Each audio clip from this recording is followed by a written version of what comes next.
Hi everybody, it's Honest John again. Now, remember the birthers? They've been kind of silent for a couple of years because they like Ted Cruz. And Ted Cruz was born in Canada, and they know that. And so they've kind of been holding their fire. But one of the loudest birthers, as you might remember, was Donald Trump. But the birther argument against Obama hinged on the false notion that he was not born in the U.S.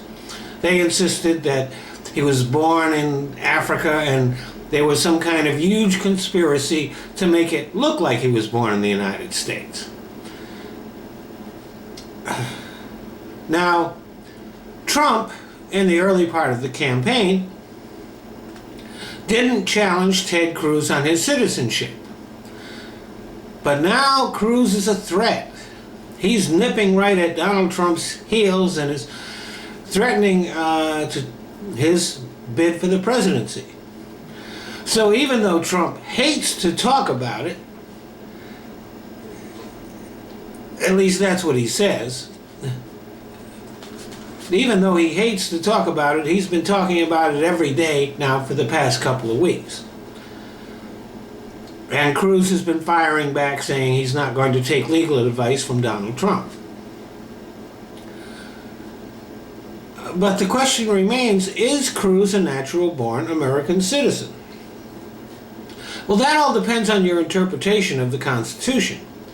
There is a liberal interpretation of the Constitution that posits that the Constitution is a living document that can be readily adapted to modern times. But conservatives, they don't like that view. They favor either a strict constructionist view of the Constitution that says that every word of the Constitution must be taken literally, which would be a bit bad for Second Amendment advocates, because if you take every word of the Constitution literally, the Second Amendment says that you have a right to belong to a militia. And that's the only way you have a constitutional right to own a gun.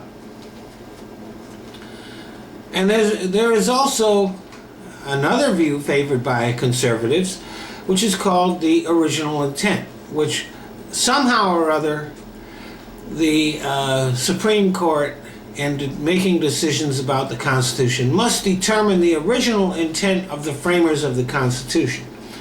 Antonin Scalia claims to be an original intent guy, but how you reconcile Citizens United or Money is Speech with the original intent of the founder would be a really interesting thing for him to try to do.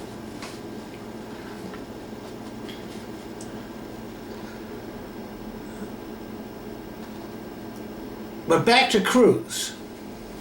Only if you're a liberal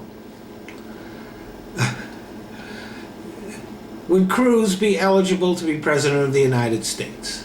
Only if you take a very liberal view of the Constitution.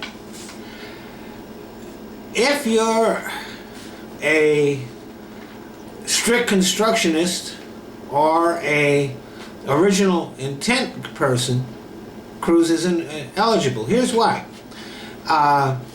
Obviously, if you're born on U.S. soil, you're a citizen. And so that's not a problem. But if you're not, how are you considered to be an American citizen rather than a citizen of the country in which you were born? Well, at the time when the Constitution was written, and for a long time after it, citizenship, your mother's citizenship, didn't count. Citizenship could only be transferred to you from your father. So, that being the case, if you're a conservative, Cruz is not eligible to be president. He's not a citizen of the United States. He is either a citizen of Canada, where he was born, or he's a citizen of Cuba, which his father was a citizen of. And Cruz has argued before the Supreme Court, and he has advocated in his arguments before the court an extreme conservative, strict constructionist, or original intent view of the Constitution. So Cruz wants to be president, but unfortunately he's a conservative. And if he's going to be true to himself, he has to drop out of the race. Thanks for listening.